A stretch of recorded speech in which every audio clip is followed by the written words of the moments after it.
the big word, the big phrase that affected me a lot more was, "You have such a pretty face."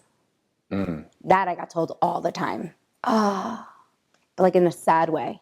Like my Like friends. it's a shame that you're so like pretty my friends' because... moms, grandparents, would just teachers.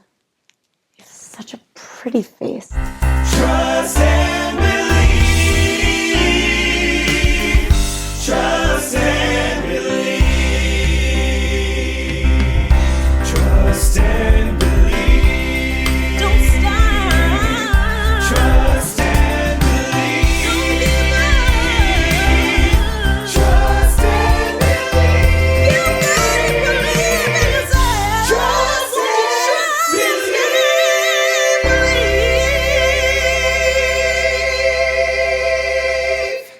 Hey, what's up, everybody? Today is going to be an amazing day for you and for me. I am so excited for Trust and Believe today because we have pretty much one of the most inspirational and driven people I think I've ever met.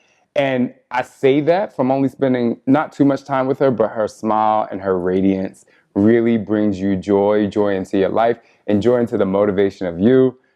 Ilana, how are you feeling? I'm so good. I'm so happy to be here. I'm happy to be here. I'm happy that you're here. And I want to say one of the things about you that, number one, I love, a lot of people know you from To Be Mindset, which I think is great. One of the things beyond your education that I really, really love about you is that you have something where you say you rev up people's slow metabolism. And I believe that in the energy that you carry all the time. You're always very consistent in revving up people's energy. I think externally, internally, and especially when it comes to their struggle with food. But before we get into anything food, I want to know about you. I feel a lot of times when they see someone and they see them thin or they see the end result of them, they just automatically look at you and they say, well, she doesn't know what it's like to struggle, or he doesn't know what it's like to struggle. Or if people see people with money, they're like, you don't know what it's like to be on food stamps or government assistance, and it's just not true.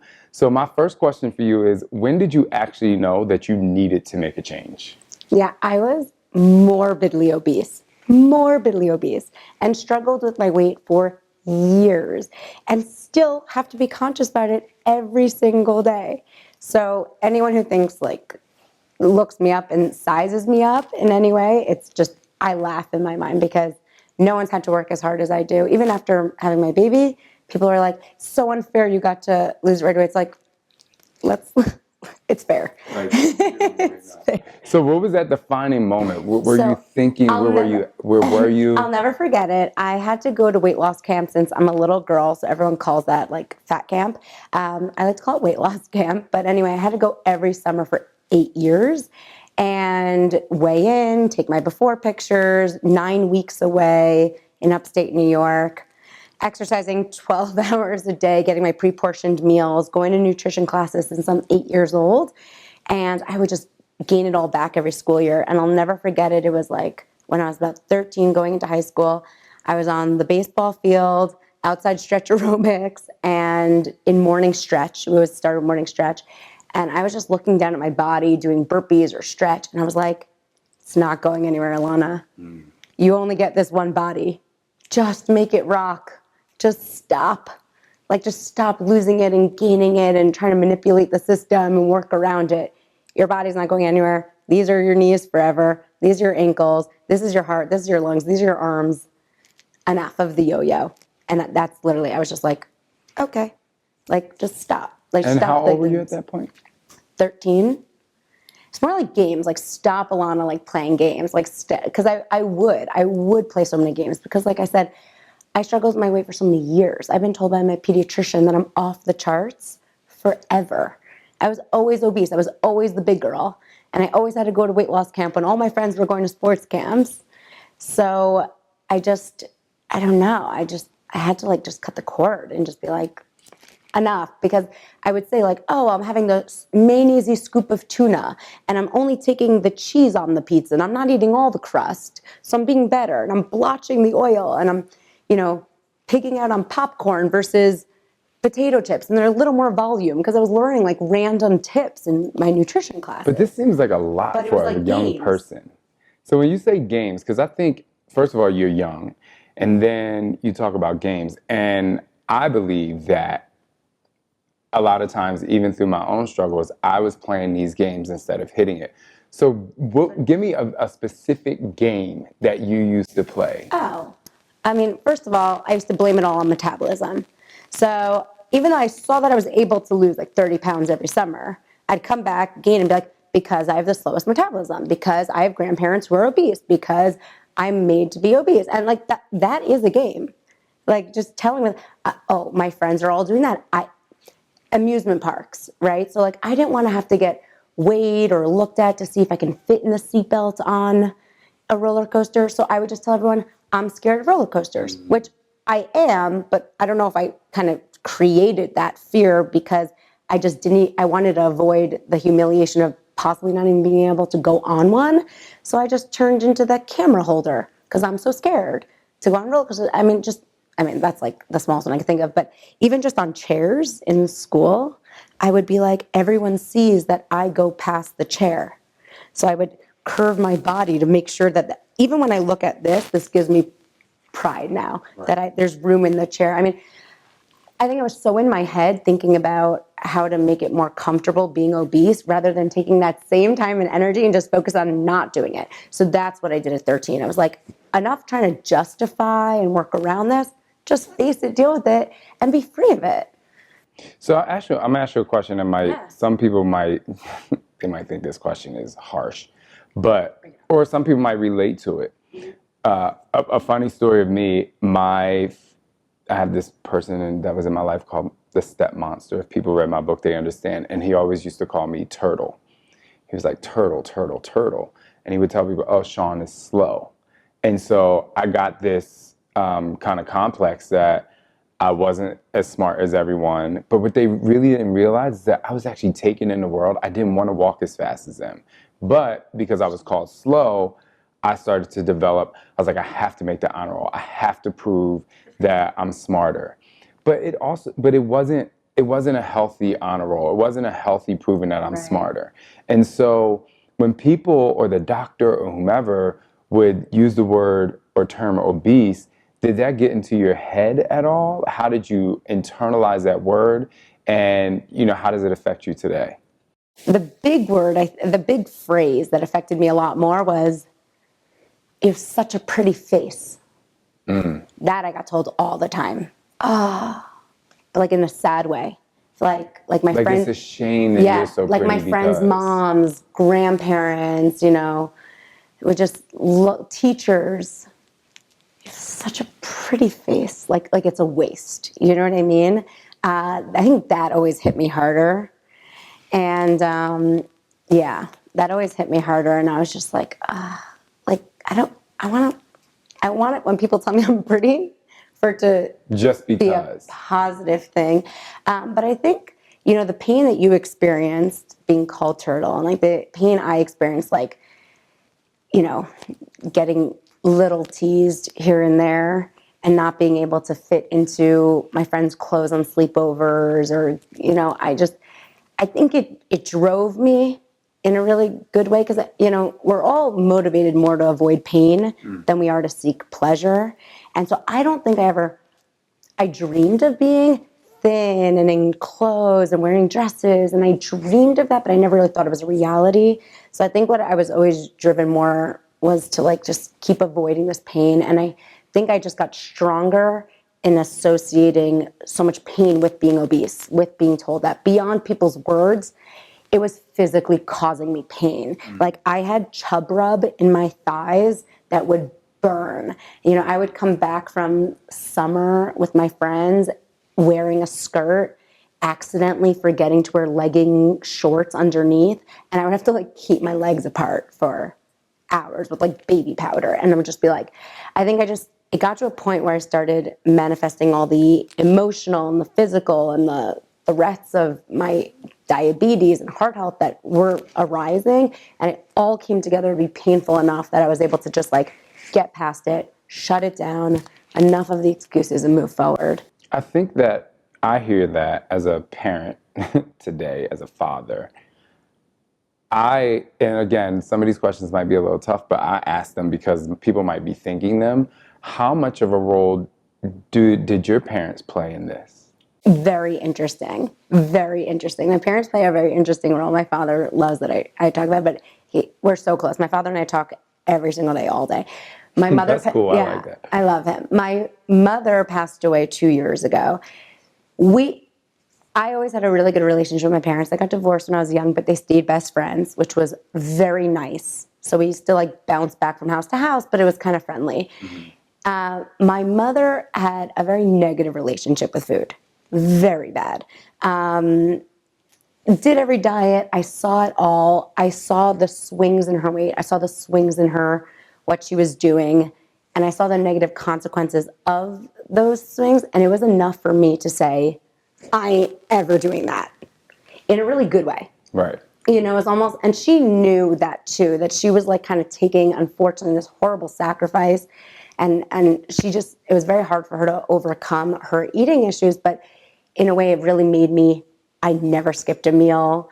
I'm obsessed with food. I never engaged in diets. Like I never did any of these like quick fix bad things because I just like saw the roller coaster and it made me like run. And she thankfully always told me I was beautiful. She always told me I was beautiful. She always took me for bigger clothing sizes. She always took me to get custom made clothing if I had to. And then when I lost weight, but she always told me I was beautiful.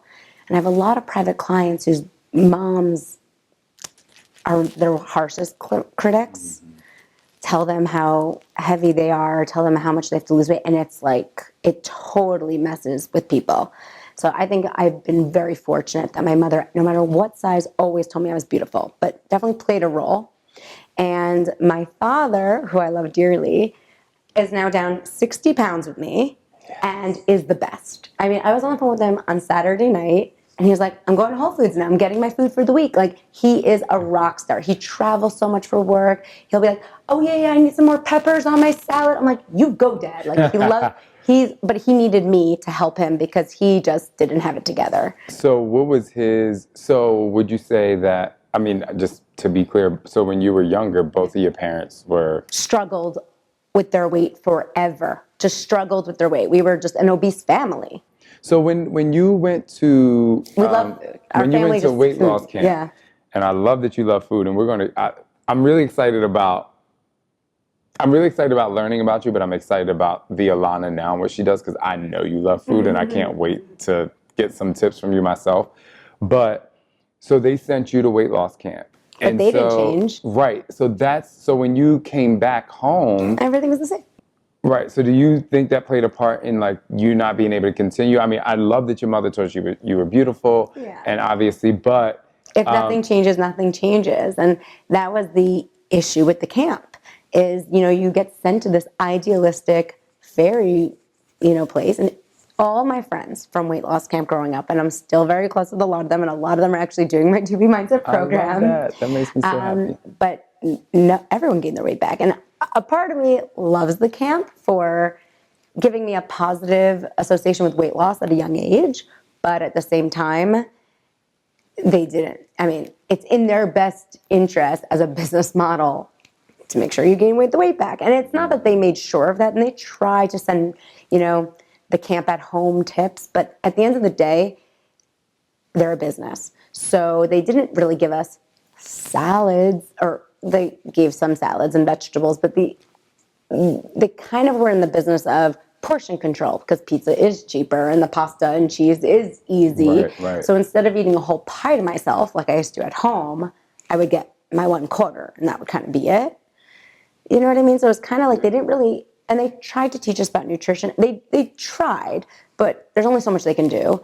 But they didn't really, I mean, you're also 8, 9 years old, so how much are you going to really get through to kids? But I don't think like my palate evolved and I didn't really internalize the change. So when I go back, I ate pizza in camp, I could eat pizza at home. Now it's in front of a television. Now it's at 8 p.m. at night. Now I have a whole thing in front of me.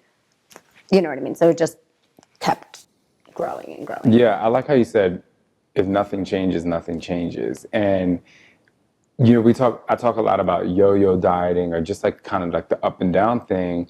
And I find it to be Exhausting. It's first of all, it's exhausting. The second thing I find to be very inspirational about you is that it pretty much the foundation of your weight loss journey was yo-yoing. Yeah. So what was that moment where you're like, I'm breaking the cycle? I know you said before how you kind of looked at Yeah. yourself, but for someone out there right now who might be in that cycle, Yeah. you know, like I talked about the It is a game. Yeah. It is a game Yeah. because, and I didn't realize I was playing it until later in life recently when people started asking more about my story. And I realized, wow, I was in the game. Because as much as I didn't do diets, I did a lot of the mentality of it because I would say, oh, I could kind of eat whatever I want now because I'm going to go back to camp later, which is what people do every time they say I'm going to start Monday, right? I just did that with the summers.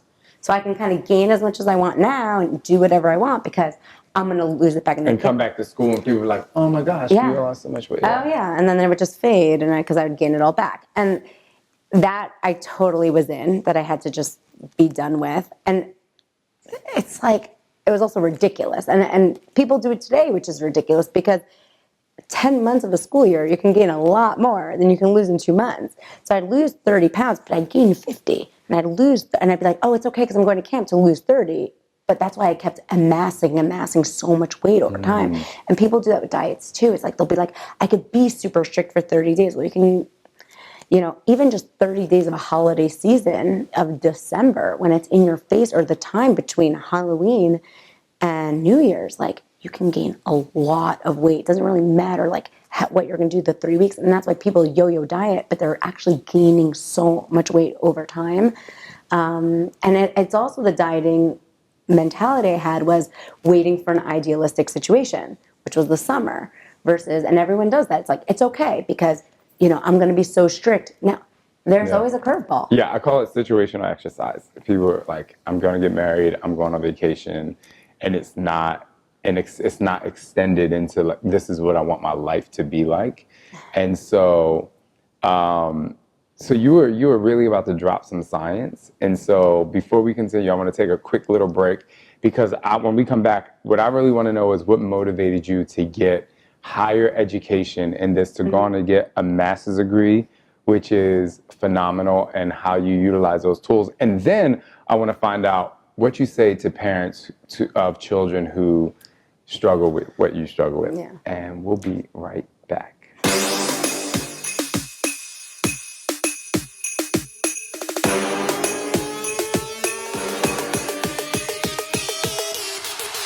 Thought I was playing? Huh.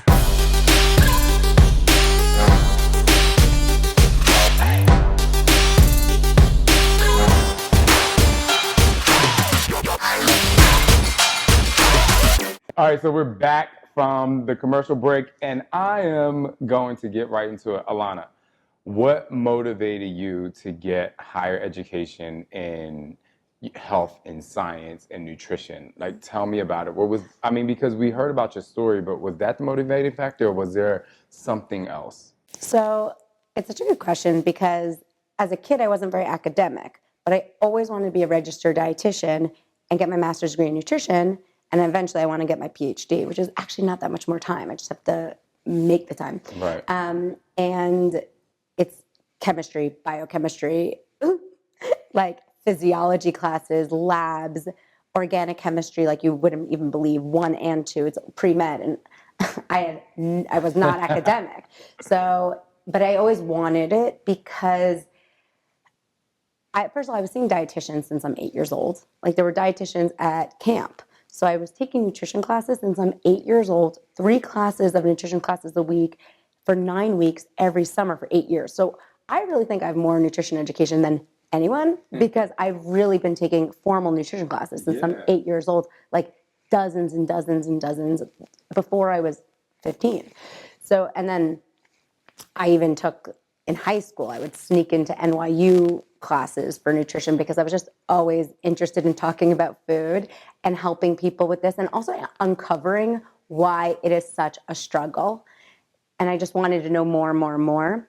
But I also just wanted to make sure that if it was starting to work for me, which it was, because starting at 13 when I decided enough to change and I took everything and I kind of created my own system that was working really well, that didn't involve diets and the yo-yoing and avoided everything my mom and dad had always tried, and kind of took some things from camp but clearly left a ton out, and started incorporating my own flair, which is fun and livable. When I started doing that and it was working really well for me and I started shedding this weight on my own, not in the summer, but in the school year, I was like, I need to help other people do this because this is doable. I'm finding a way where it's doable and fun. I want to do that. And I want to make sure that I wasn't just going to start a blog like people do today and start, proclaiming I was an expert. Right. It's just not my style. So I just wanted to make sure that I was an expert and I had the highest level of education and the greatest credibility. If I was going to help people do this, I want to make sure that I was going to be doing that in the best way possible. Right. So that's what ended up motivating me. You just motivated the hell out of me right there. I love it. All right. So knowing you have education, what is the one thing you would tell parents who might have a child who is heavier or they're just not into the healthy eating? And the reason why I ask this question is because obviously I've experienced as a fitness motivator, I've experienced parents who like to work out and their kids don't, or the kids who like to work out and their parents don't, or none of them like to work out and they ask me questions. And specifically, there was a couple that I knew, well, I know, but I met them years ago. And the mom and dad were super, super lean, just very active. They ate really healthy, but the daughter seemed to be either defiant or just there was some sort of disconnect, or maybe it was her body type somehow, but she was heavier. And so, and I think she carried around a lot of anger toward her parents because they were kind of forcing that on them. So there's the full spectrum. So many issues around kids and their parents and weight, and I deal with it all the time working with my clients. And then as a new parent, I mean, I know how I will motivate my kids, but obviously they're not old enough for me to be thinking about whether they need to lose weight. So this hopefully is for me. You never have to, Yeah, and if they do, I'm going to the experts. Yeah. So I'm coming to you today, and hopefully you can help out many other people. Yeah. So, walk me through this, because I think this is really important for parents, and then obviously they can use it for, because the other thing I get is for spouses. I work out, but my spouse doesn't. I work out, but my mom doesn't. She needs to lose weight. So, and the worst is when the family members are trying to sabotage. Right. So it's like, my spouse doesn't want to lose weight. I want to, and he keeps telling me I need to try that ice cream and then making it harder. That's totally unacceptable. And they don't want to eat what you want to eat. Right. Yeah. So let's go. Start with the kids and then go to the adults. So this is definitely a specialty of mine. I definitely specialize in teenage obesity and working. I love working with teenagers because I understand them really well. They relate to me really well, obviously, because my before pictures are as a teenager. And I understand the psyche, I understand the mind, and I also like that they're getting more independent, and I want them to be independent. And at the same time, I also want to make sure that I'm the last thing they ever have to do, right? Because if they're not going to work with me as a teenager and do my approach, then unfortunately they're probably going to fall into that yo-yo fad diet sea of monsters that I just want them to never have to deal with. So I do love working with teens and parents. To be quite honest and frank, I am very honest, upfront, and frank. When parents tell me my kid needs to lose weight, what do? The first thing, if they call me on the phone or I hear them, the first thing I say is, do you need to lose weight? First thing first.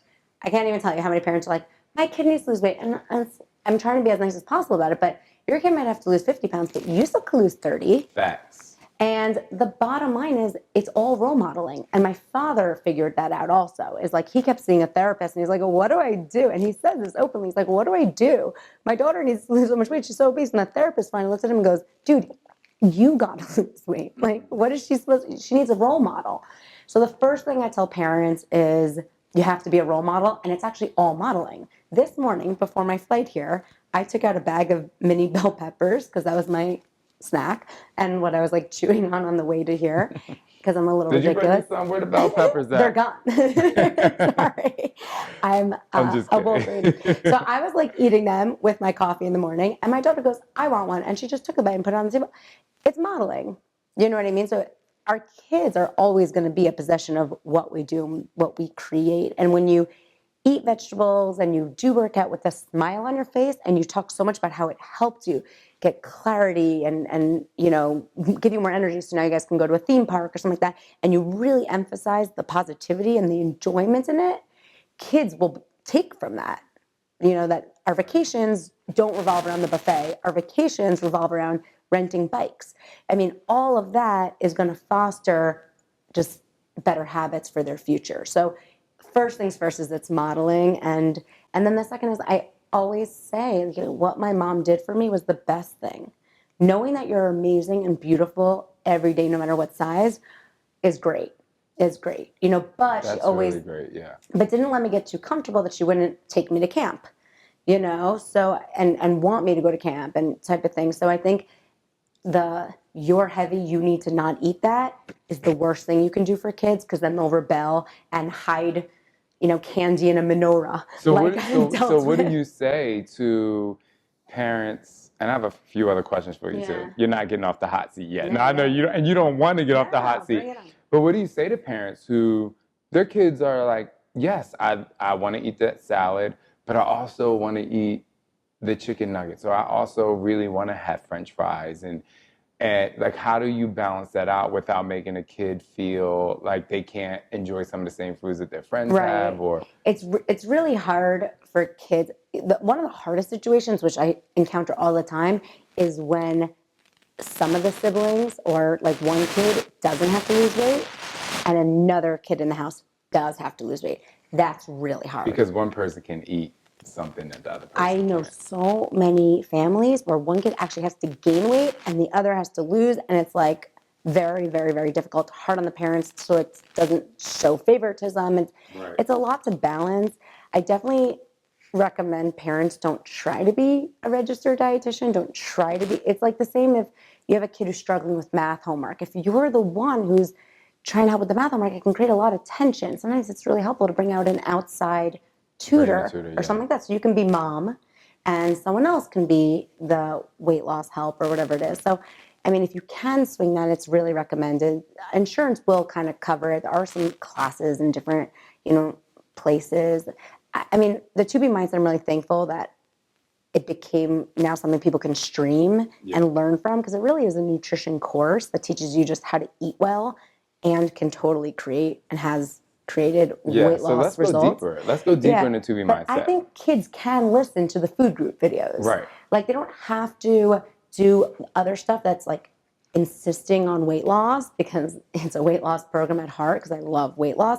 But like, they can benefit from just learning and understanding the purpose of food groups, how I break them down, what that looks like. And I don't think we should shy away from teaching kids about nutrition and giving them food rules. A lot of people are like, oh, I don't want to tell my kid that they have to stop eating that because, I don't want them to get a complex. I have a friend that tells her daughter that if she eats candy or she eats a piece of cake at a party in school, she's gonna have to go to the hospital. She's allergic to it. So now she's like she was super afraid, until one day she was like, I'm gonna try this, and she realized she wasn't, which I think is so wild. But that's too extreme. But it is important to teach kids about nutrition, and it's important to give them good food rules. Like, everyone is afraid of giving their kid a complex and making the kid have eating disorders. And it's a good fear to have. But what's really crazy to me is if you look at statistics, less than 1% of kids, I mean, it depends on the demographic, but have eating disorders like anorexia and bulimia. And literally 1 in 5 children under 18 in the United States is overweight or obese. It is 20% have to lose weight, and only 1% are dealing with like underweight and starvation. And so everyone needs to put the emphasis more on like helping kids maintain and achieve a good, healthy weight. So for me, like, I never got told kitchen's closed after dinner, ever. It was like free for all, no rules. I only got told that because we ain't had no more food, but go ahead. Yeah. Goodness. But like, for, now it's like, Olivia, this is dinner. Do you want another bite of your burger? Because this is dinner. After dinner, we're doing bath, we're doing bedtime, we're doing book, we're going to bed. So like, it's done. You know, a lot of people are like, what do I do? My kid keeps wanting snacks at night. And also, it's like, you also need to help create But it's also, structure. but then that's when you ask them, how are you eating snacks in front of the TV after dinner? There's no eating in front of the television. Like, Yeah. that is a good rule. But I'm That's where I saying, gained but all my that's weight. what a lot of parents, they say, I want my kid to not snack. But I'm like, you have the chips out or you have the glass of wine. Modeling. Yeah. And they're like, my kid doesn't see. Your kid sees everything. Right. My kid hears everything. It's scary. Scary. Yeah. It's scary. So let's get into the adults because Mm-hmm. I love that we're helping parents, you know, give great modeling behavior to their children. But it starts with the parents. And you created an amazing program called To Be Mindset. I love seeing the before and after pictures. They're great. But what I love the most, words are so much better. what I love most is about why they feel good about the way they Yes. look. Because I always say chase the feeling. And so It's so much more feeling, but pictures are so much more Instagrammable. But honestly, the testimonials are really in the words. right. That's what I'm saying. I wish with every before and after photo, we get the wow factor and it does get people excited about doing it. But the I try words, to overlay the words on Yeah. the pictures. I know. well, you do a great job. So you should all follow her. But so tell me not in a super nutshell, but like, why is To Be feeling. Mindset so powerful?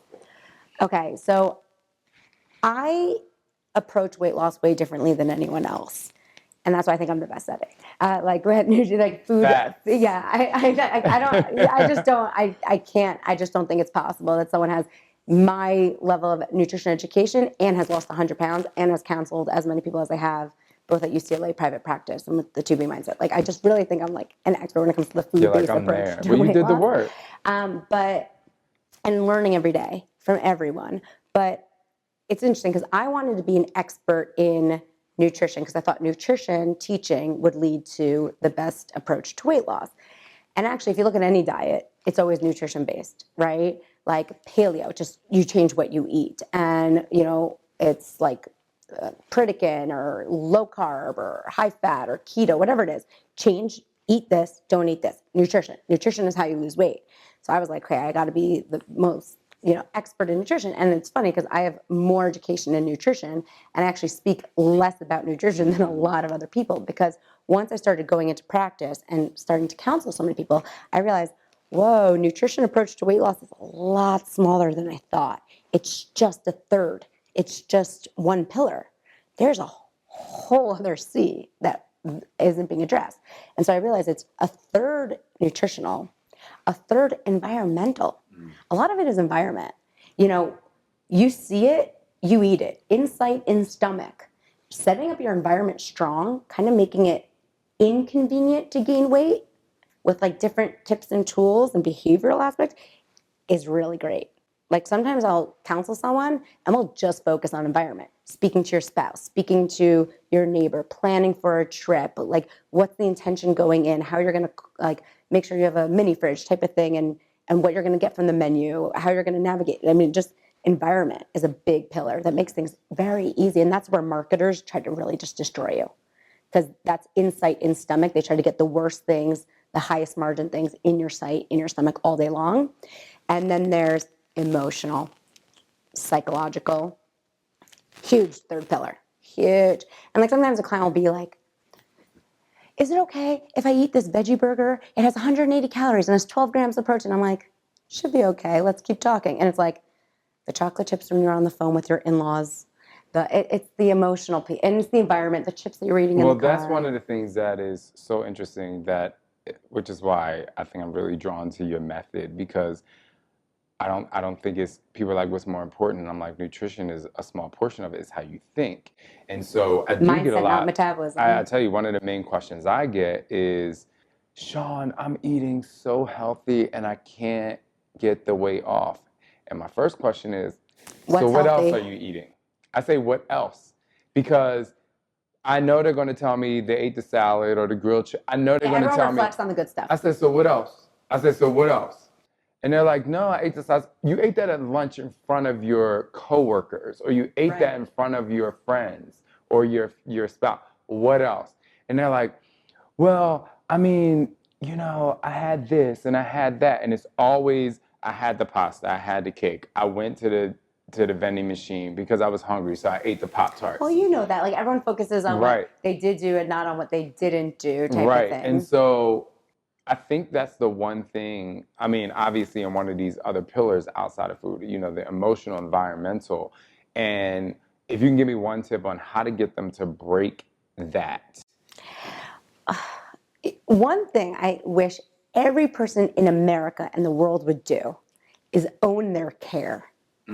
Okay, and I think you would relate to this because I think what happens is everyone says, I care to lose weight. I'm buying Transform 20. I'm buying, To Be Mindset. I'm getting that shake. I'm ordering that cookbook. I care. My doctor tells me I should care. Shoot, like I care. My kids, yada. And then it's those moments of, I don't care anymore. I don't care anymore. Where's the bottle? Where's the chips? Oh, I just don't care. I'll start Monday. And it's that. It's the giving up on the care. And I think if everyone just owned the fact that they do care about their body and that they should care, it's actually a good thing to care about your body. You only get one. It's like the only thing you have. It's the only piece of real estate you have. So you care about getting that new knob on your door, but you don't care. You know what I mean? If everyone just owned the fact that they do care 100% of the time, we really wouldn't have a lot of issues. But It's you know, the the slip-ups of I everything. don't care comes from that emotional pillar. The emotional pillar of believing that you can't. And I always say it's not the thing, it's the thing. It's not that you don't care. It's coming from another place. And Well, it's also it's comforting to give up because then you don't have to try. It's it's deep. Yeah. It's deep. And honestly, one of the best things a client can do is like also sometimes see a therapist. Also sometimes like get to the root of other causes because when people gain weight, people gain weight for millions of reasons. Like I always ask people like, what's your story? How'd you get to me? And it's long. And a lot of times it's just thinking you're eating healthy and making nutritional mistakes. And a lot of times it's, you moved in with all these frat guys or type of thing, or you got an injury, you were relying on exercise, could eat whatever you wanted, got an injury, got older, got a desk job, you gained weight, your environment changed. And now you're not eating healthy because you don't feel like you have to perform at a certain level. Right, or you're too all or nothing about it, or you just let it go. And then the emotional piece is big though. That's usually where people, it's like a parent passes away. You get fired from your job, and a lot of times they're all interconnected, but it's food people take too much as comforting and not enough as purposeful. And when you own the fact that you care about your body and you're going to be comforted in the fact that you're taking care of it, it's like you really can get things done. You can really stay committed. You can really, weight loss gets easier when you go from I can't eat that, which is like annoying, to I just don't even want to because I care so much about myself. Yeah. The I care movement is very important. We need to make that a thing. I care. People just need to own the fact that they care and know that it's a good thing, that it's to be celebrated. Yeah. So my last hardcore question for you, I guess this is hardcore because it's a question that I think a lot of people will listen to you and they think that most people are like, oh, they can do this because there's the Whole Foods, there's the Sprouts, there's all of these healthy stores that are really, really, really expensive. And they might look at you and say, you can afford that. But what about the parent that, I grew up on food stamps, government assistance on times when my mom didn't have a job. She was pretty much a single parent. I was in a very unstable household. And so now you want your child to be healthy, but you can't afford to go to Whole Foods. Let's definitely talk about it. Yeah, so let's talk about that. Because I'm just like you, not a gentle person when it comes to excuses. And the truth is like this healthy is more expensive thing is, I hate to say, it's an excuse. And I'm going to explain why. So before you turn off and say that I suck, everyone needs to just listen why. No, let's go. First of all, it is expensive to stay overweight. It is very, very expensive to stay overweight or obese. A recent study from University of Texas, from UT Public Health, said that the cost of being obese annually is $3,192. That breaks down into $8 a day. So when you're at a burger place, fast food joint, and it's burger and fries and a fountain drink, okay? Which is literally like, that fountain drink, by the way, is the biggest, like, express trained to diabetes. Like that, literally. Like even if you did the burger and fries, like literally just sipping like sugar into that bloodstream, turning your blood into maple syrup immediately, making it hard for that blood to circulate and deliver that oxygen to your toes, to your heart, everywhere. Like fastest train you could possibly do. So yes, that value meal that's not valuable to you is $6, let's say. Now to say, I don't want the soda drink, I just want the cup for water, free. Saying, I don't want the fries, I want the salad, because McDonald's and fast food places do sell salads. They actually do. McDonald's actually gives more apples out than any other food distributor, okay, through their like apple slices. So if you make that swap for apple slices or the thing, it might be $9, okay? That could be like a $3 difference. It could hurt you expense-wise. But when you realize that you're spending $8 a day staying obese, it's just a matter of where the pocket's coming from. Also, everyone who's doing my program, not everyone, because I haven't, asked 200,000 plus people, but I've gotten many, many, many people telling me that they have saved so much money with my program because I love saving money. I have money saving tips throughout. I love frozen vegetables. I love canned vegetables. I love frozen, proteins. I don't like to cook long meals, but I'll show you how to make them really quickly. It's expensive to order and take out every meal. It's expensive to do drive-thrus. And so many people tell me that they're saving money because they're asking themselves more often, like, am I hungry or is it just a habit? And they're just not eating anymore as a hobby. They're finding other hobbies and they're not eating for emotional, mindless reasons. And that saves a lot of money. Junk food is not cheap. Sometimes like 2 for $1, but like it adds up. If you're treating yourself like a bottom feeder, it's an expensive habit. It's like cigarette smoking. It's an expensive habit. So, what I like to do on Trust and Believe is I need you to look into that camera and just give people motivation on how to enhance their journey through your motivation and how, like, what is the superpower that you have that they can literally utilize today. Okay. And take this superpower and push it through the rest of their journey so they continue to care about themselves. Okay. And give it to them. All right, here you go. I want you to repeat after me. Can I do this? Yeah. Okay, I will. I want you to repeat after me. Literally. I don't care who's around. Take a second, close the door, but you're going to say this out loud. Not just internally. I know you think you're too cool. I mean it out loud with volume. Everybody in here too. That means everyone, okay? Repeat after me. I can do this. I can do this. I will do this. I will do this. Because I care to do this. Because I care to do this. And this could be lose weight, finish Transform 20. It could be anything.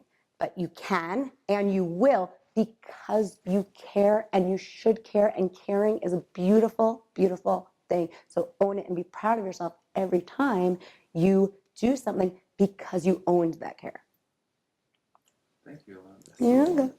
So you heard that. You have to care about yourself. I think that's one of the greatest. I mean, you said a lot of great things today. I learned a lot today, especially as a parent, and even some things I struggle with that's outside of weight.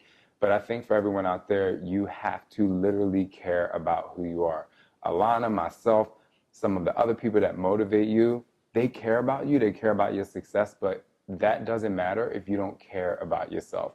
In order to trust and believe in who you are, you have to take your journey to the next level. You can get all the information you can from experts or just from people who care about you. But at the end of the day, if you don't care about yourself and you don't put that care into action, it's not going to happen. So go out there, make it happen. Rewind this and repeat after Ilana maybe 10 to 100 times if you need to until you care about yourself, and always trust and believe in who you are. And Ilana, thank you so much. You. We really appreciate it. Of course. Thank you. Trust